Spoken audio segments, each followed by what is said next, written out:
Nouvelle édition sur RTI 1. Bonsoir à tous. Dans le titre de ce dernier journal. Les travaux de l'échangeur de l'amitié ivoiro-japonaise sont terminés. L'ouvrage sera inauguré demain vendredi par le vice-président de la République, Tiemoko Méliès Koné. La première phase a été livrée en décembre 2019. C'était en présence du chef de l'État, le président Alassane Ouattara. Au cours de cette édition, la rédaction de RTI 1 vous plongera au cœur de Nouakchott, la capitale du pays des Mourabitoun, héberge plusieurs milliers d'Ivoiriens parfaitement intégrés de l'éducation à la santé. La petite communauté fait la promotion de la gastronomie ivoirienne. Et puis la Chine entend renforcer sa présence sur le continent africain. L'année 2023 a été marquée par un regain d'activité économique entre le géant asiatique et l'Afrique. Plusieurs experts parlent d'une hausse de 5,5% du commerce sino-africain. Le FOCAC 2023-2024 sera l'occasion prochaine de renforcer ce partenariat stratégique. Merci de regarder RTI 1. Annoncé en 2014, l'échangeur de l'amitié ivoiro-japonaise est désormais une réalité. Après la mise en service de la première phase, en 2019, la seconde phase y est désormais achevée, sera officiellement inaugurée demain vendredi, un don du gouvernement japonais. La Côte d'Ivoire, à travers cet édifice qui symbolise la vitalité des relations entre les deux pays, des propos de l'ambassadeur du Japon en Côte d'Ivoire, rapportés par Mahama Traoré. Sur le boulevard Valéry Giscard d'Estaing, rebaptisé Félix Houphouët-Boigny, au croisement des communes de Marcory et de Trècheville, l'un des carrefours les plus fréquentés du district d'Abidjan, célèbre l'amitié ivoiro-japonaise. Cette amitié vieille de plus de 60 ans se symbolise désormais par cet échangeur à double niveau qui tend ses bras au dense trafic que connaît cet endroit. À l'origine de ce projet se trouve la visite historique en Côte d'Ivoire en 2014 de M. Shinzo Abe, Premier ministre de l'époque. Fait notable, le pays du soleil levant s'engage à offrir gracieusement cet édifice à la Côte d'Ivoire. Coût des travaux, plus de 60,6 milliards de francs CFA. En décembre 2019, le président Alassane Ouattara inaugure la première phase de l'ouvrage. 5 ans plus tard, en 2024, la deuxième phase, enjambant la première, est achevée. Le carrefour communément appelé Solibra est métamorphosé.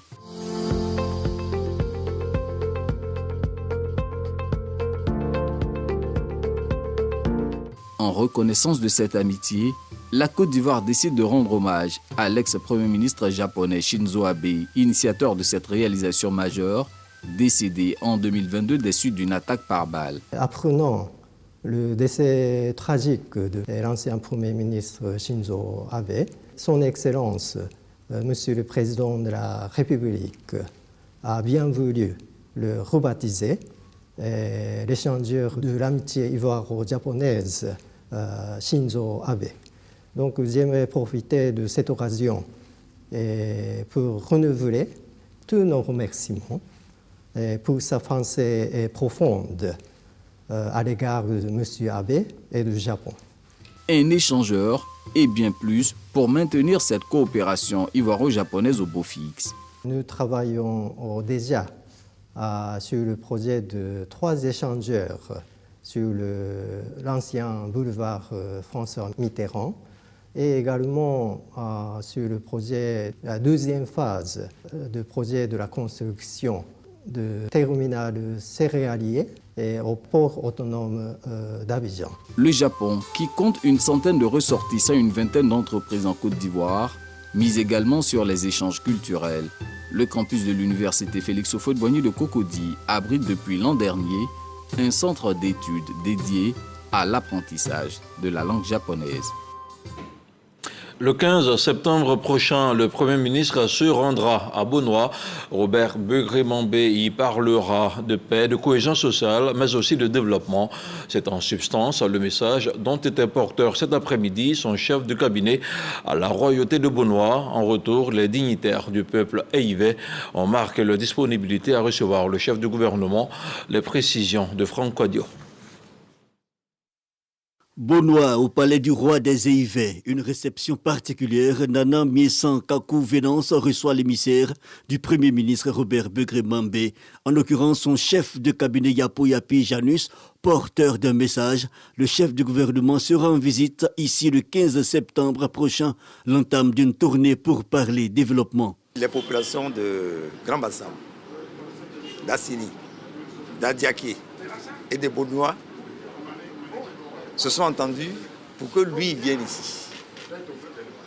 Et je vais plus loin, c'est au-delà de ces 4 localités, toute la région du Sud Komoui, qui va communier ici le 15 septembre 2024 à 14h précises, pour une visite de courtoisie, mais surtout une visite aussi de travail, pour voir comment amorcer le développement de ces villes-cités. Voilà le sens de notre visite ici. Le message est perçu et intégré.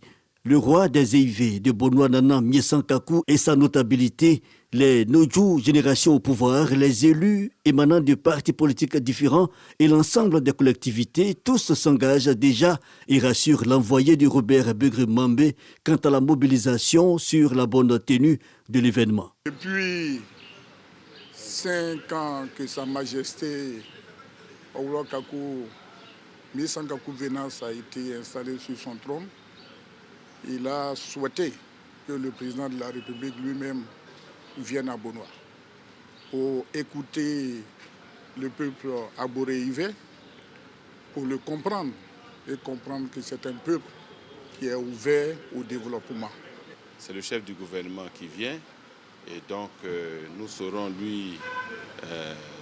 avoir des échanges fructueux avec lui pour lui indiquer ce que nous pensons être bon pour la Côte d'Ivoire et pour Bonois en particulier et pour les autres communes avoisinantes. Nous sommes persuadés que ces échanges porteront leurs fruits. Bonois le mérite parce que Bonois c'est un très fort potentiel. Le Premier ministre Robert Begré-Mambé, après l'étape de Bonois le 15 septembre prochain, mettra le cap sur Aboissou. Sur un tout autre plan, le ministère d'État, ministère de la Défense, annonce la tenue prochaine d'un exercice militaire dans la région de Beké. Le communiqué lu par Mahama Traoré. Un exercice militaire conjoint, Forces armées de Côte d'Ivoire, armée française, se déroulera dans la région du Beké du 1er au 3 septembre 2024. Cet exercice engagera des moyens aériens des deux armées à travers notamment des survols tactiques qui occasionneraient des nuisances sonores.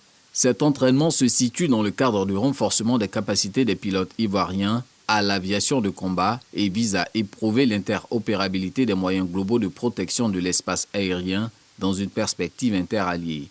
L'état-major général des armées présente ses excuses aux populations ivoiriennes pour les éventuels désagréments, tout en œuvrant à en réduire l'impact. Signé du général de corps d'armée Lassina Doumbia, chef d'état-major général des armées.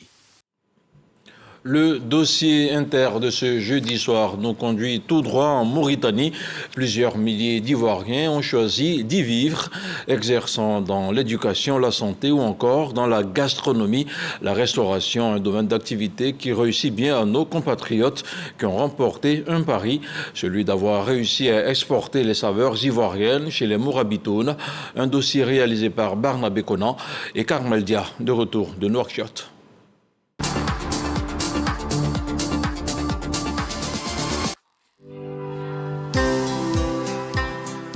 Nous sommes en Mauritanie, dans la ville de Nouakchott. Ici, vivent plusieurs Ivoiriens qui exercent dans plusieurs secteurs d'activité. Nous retrouvons Yolande et son époux Mustapha au quartier Tevrazen. Ils sont propriétaires de restaurants qui proposent des mets ivoiriens. D'habitude, on vient lundi et jeudi. Et c'est notre quotidien. On vient pour manger accompagné dans le locaux et surtout avec leur piment là. La nourriture ivoirienne, elle est succulente. Inch'Allah, quand je serai à Abidjan, la première chose que je vais faire, c'est manger la tchéké, le garba et tout. Parce que vraiment, la gastronomie ivoirienne, c'est vraiment waouh. Installé depuis 2014 en Mauritanie, ce couple fait aujourd'hui un chiffre d'affaires de 15 millions de francs CFA par mois. Arrivé ici en Mauritanie, j'ai découvert une autre vie.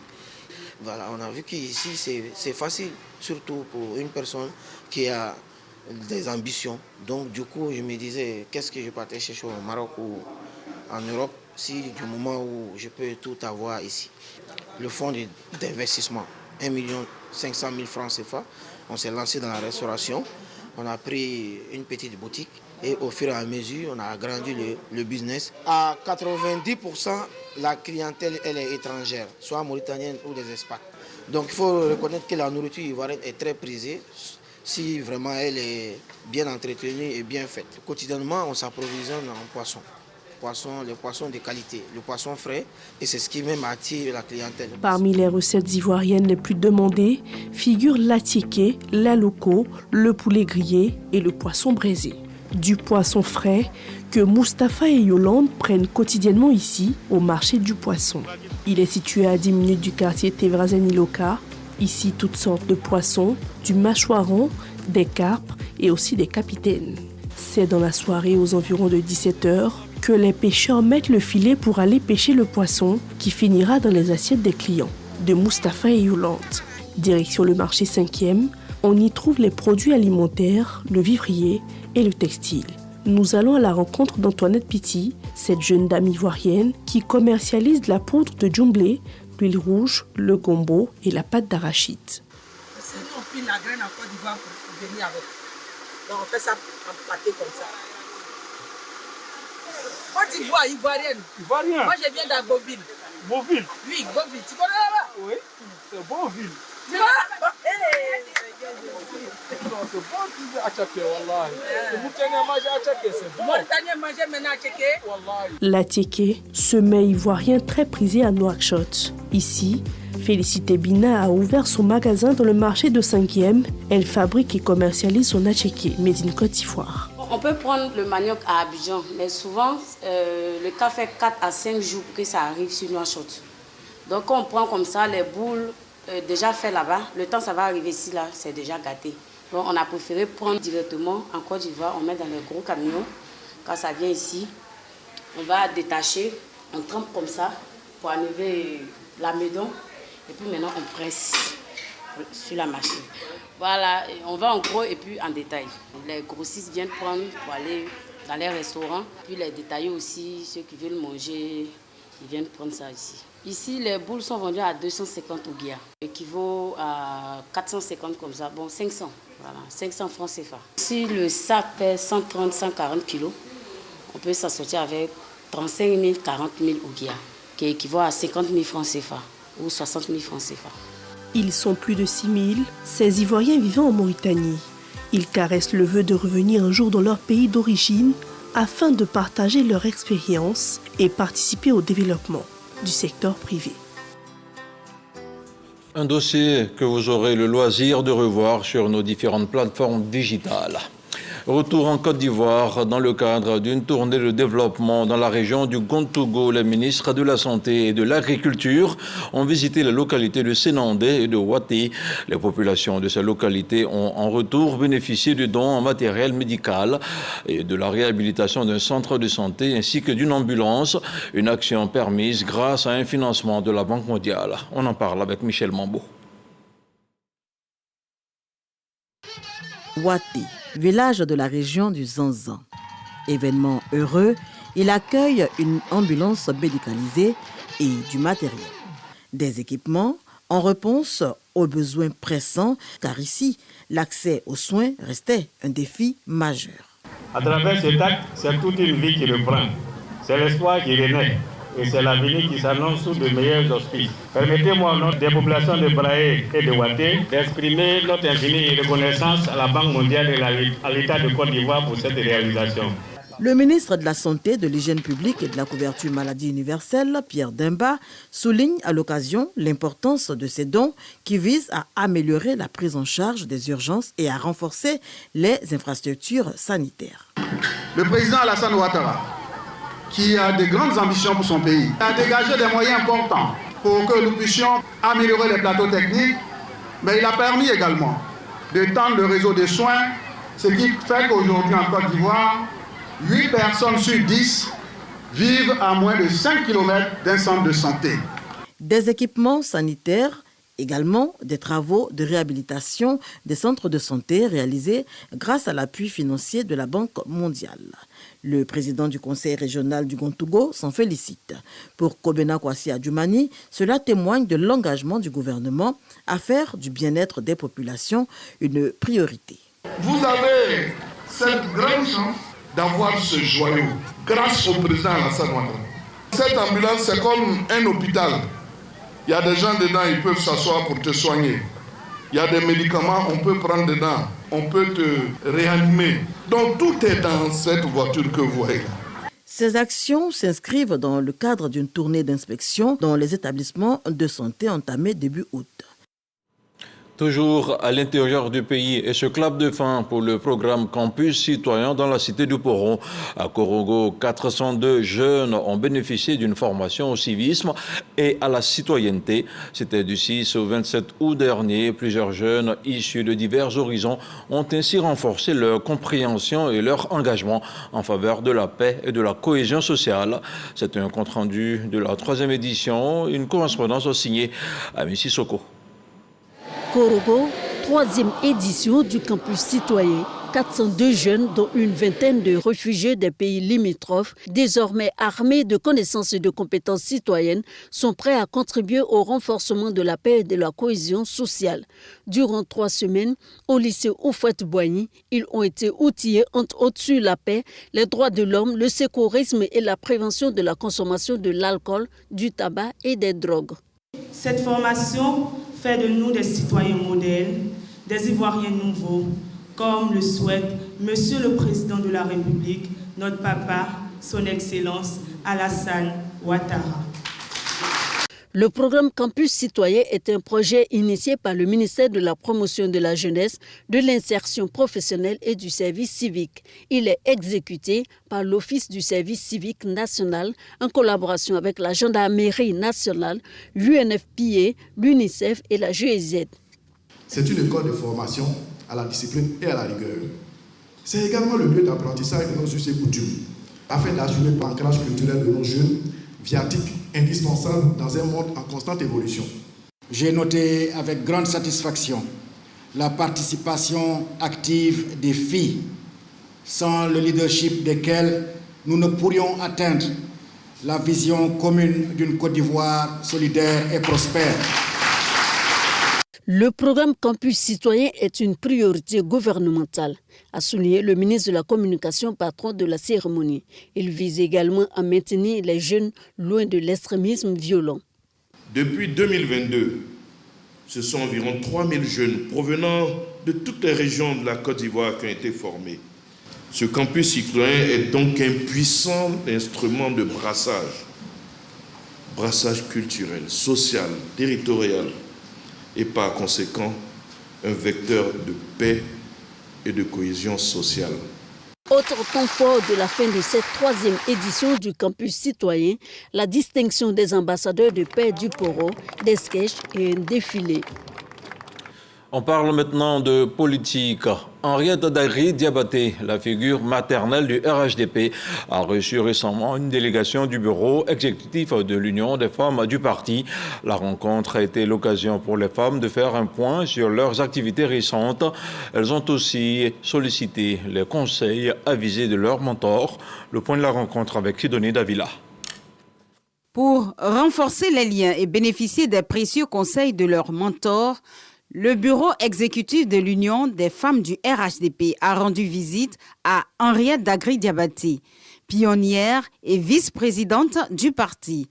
Cette rencontre a permis de présenter le bilan des activités récentes de l'Union avec un accent particulier sur la tournée nationale menée dans les différentes régions du pays. Il faut toujours s'inspirer de ce qui a réussi parce que vous savez que la politique pour nous les femmes, ce n'est pas facile et donc il nous faut avoir des référents et elle fait partie de nos référents et nous sommes vraiment très très rassurés chaque fois que nous venons la voir et qu'elle nous donne ses orientations, ses conseils et surtout l'ambition, la grande ambition pour la Côte d'Ivoire. Riche de son expérience politique et de son engagement pour le parti, Henriette Dagri Diabaté a partagé ses réflexions et ses conseils pour aider les femmes à affiner leur stratégie en vue des défis futurs. Je suis fière surtout de voir que ce que vous faites réussit et que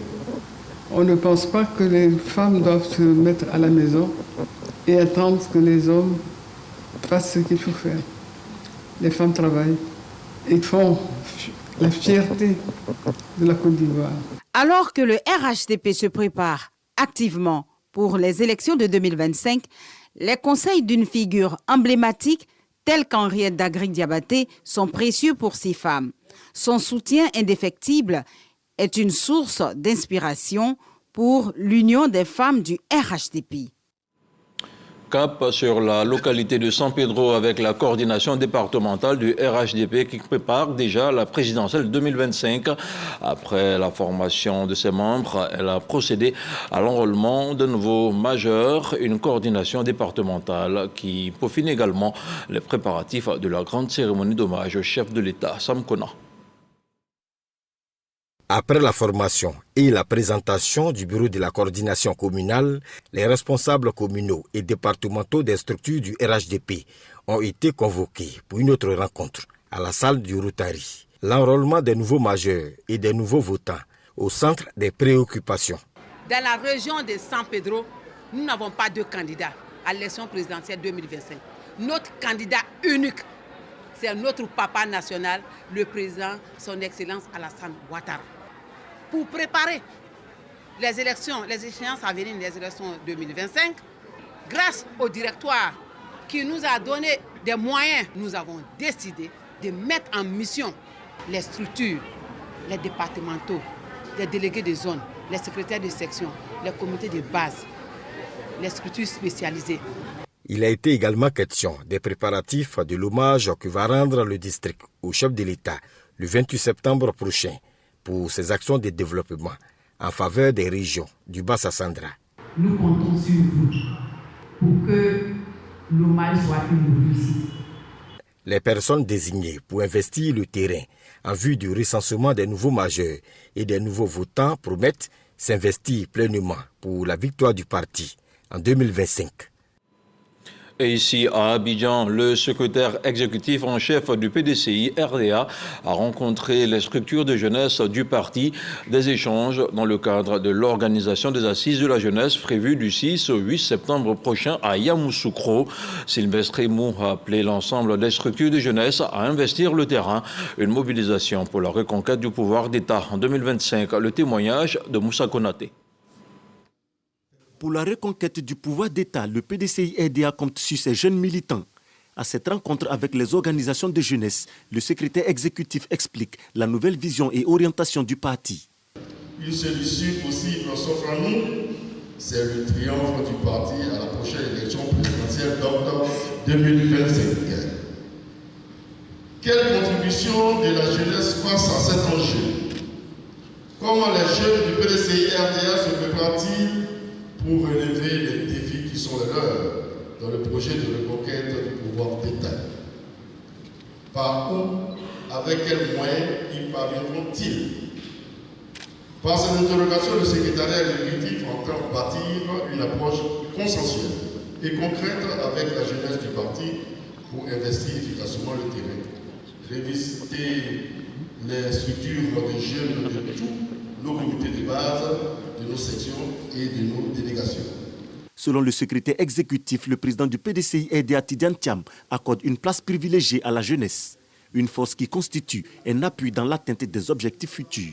Chers jeunes, votre travail sur le terrain, vos efforts constants pour mobiliser et sensibiliser nos concitoyens seront le thermomètre de l'intensité de nos actions et le meilleur indicateur de notre succès. Je tiens à exprimer ma profonde gratitude à chacun de vous pour votre engagement inébranlable envers notre parti. Du 6 au 8 septembre prochain se tiendront à Yamoussoukro, la capitale politique, les assises de la jeunesse du PDCI RDA. Une rencontre en vue de peaufiner les stratégies de maillage du territoire au profit du parti. Journée de retrouvailles des filles et fils du canton Zaké-Blao. La rencontre prévoit un panel qui mettra en lumière la synergie autour des structures décentralisées, les mutuelles. Un panel pour appeler les mutuelles des 8 villages du canton à contribuer au développement de leur localité. Christ Diomandé, Didier Nguessan. Structure décentralisée et les mutuelles, quelle synergie? C'est le thème de la journée de retrouvailles du canton Zaké-Blao à Zouan, village situé à 9 km de Diglo, région du Cavali. Une initiative des ressortissants de ce canton qui vise à consolider la fraternité, la cohésion de tous les 8 villages qui constituent le canton Zaké-Blao, puis de permettre une collaboration entre les mutuelles afin de contribuer au développement des villages. Il est appelé de façon forte à une collaboration franche entre les mutuelles de développement de chaque village et la CADESA et les collectivités, à savoir le conseil régional et le conseil municipal. Mais pour cela, il faut tracer un cadre. Et ce cadre-là doit pouvoir permettre à ce que les mutuelles soient associées aux activités qui se déroulent, mais que aussi les conseils régionaux et municipaux soient informés des initiatives que prennent les mutuelles pour que la collaboration se fasse, pour qu'il n'y ait pas de déperdition dans les financements. Moment de convivialité, mais aussi de partage d'expériences et d'échange d'idées. On a besoin de ce genre d'échange pour faire comprendre à nos mutualistes, à nos jeunes frères, à nos enfants, l'importance dans la création, qu'il y a dans la création d'une mutuelle de développement. Une mutuelle de développement doit participer, doit venir rencontrer les populations villageoises pour qu'il y ait une synergie, un échange pour parler des problèmes de développement réel du village. La journée de retrouvailles du canton Zaké-Blao est à sa 6e édition. Un mot de religion à présent. Si vous avez déjà effectué le pèlerinage international de Lourdes, vous avez certainement visité la cité Saint-Pierre. Mais pour ceux qui ne le savent pas, l'adresse est tout indiquée pour la prise en charge des personnes en situation de détresse. Avec nos reporters Grace Kando et Kenny Boa, je vous propose d'aller à la découverte de ce centre. Reportage. À une dizaine de kilomètres de Lourdes en France, se trouve la cité Saint-Pierre. Chaque année, ce centre accueille plus de 1000 bénévoles qui se relaient pour accueillir divers groupes de pèlerins en provenance de plusieurs pays. La vocation de cette cité se résume autour du message de Bernadette, une jeune fille adolescente à qui la Vierge Marie est apparue 18 fois à la grotte de Massabielle, demandant que ce lieu soit ouvert pour accueillir les personnes en difficulté. La vocation du centre est d'accueillir les pèlerins en situation de précarité qui veulent vivre un temps de partage et de prière avec le sanctuaire. Notre projet, c'est vraiment de permettre à chacun de trouver sa place et d'être accompagné dans sa démarche à travers toutes les activités et les projets que la cité propose. Les pèlerins du groupe Jean-Paul Nobou, au cours du pèlerinage international de Lourdes, ont effectué une visite dans ce centre pour s'imprégner des activités qui s'y déroulent. Au sortir de cette visite de la cité Saint-Pierre, nous avons retenu énormément de choses. Mais le plus important, c'est la paix que cette cité procure à tous les pèlerins. À travers notre visite, nous avons fait des dons pour pouvoir permettre à ceux qui sont en difficulté de pouvoir se loger. Cette visite-là nous a beaucoup inspirés parce qu'on se rend compte que Lourdes, c'est aussi penser à la charité, à ceux qui n'ont rien, mais qui veulent quand même venir en pèlerinage. Ils peuvent être reçus ici. Donc à tout moment, on peut aider et ça, c'est un enseignement. Une cité de charité et ça nous appelle vraiment à un modèle d'humilité, de partage, parce que la charité n'a pas d'heure. Un séjour mis à profit, les pèlerins ont aussi visité les grottes de Bétaram, situées entre Lourdes et Pau. Un ensemble de grottes françaises sur 5 étages pour un parcours d'environ 3 km. On termine avec l'actualité hors de nos frontières. Le commerce entre la Chine et l'Afrique a connu une croissance régulière au cours des 7 premiers mois de l'année 2024, augmentant de 5,5% pour atteindre 166 milliards de dollars selon les données publiées par l'administration générale de Chine des douanes chinoises. En 2023, les échanges commerciaux ont ainsi atteint un niveau record de 282,1 milliards de dollars, ce qui témoigne d'une forte résilience résilience.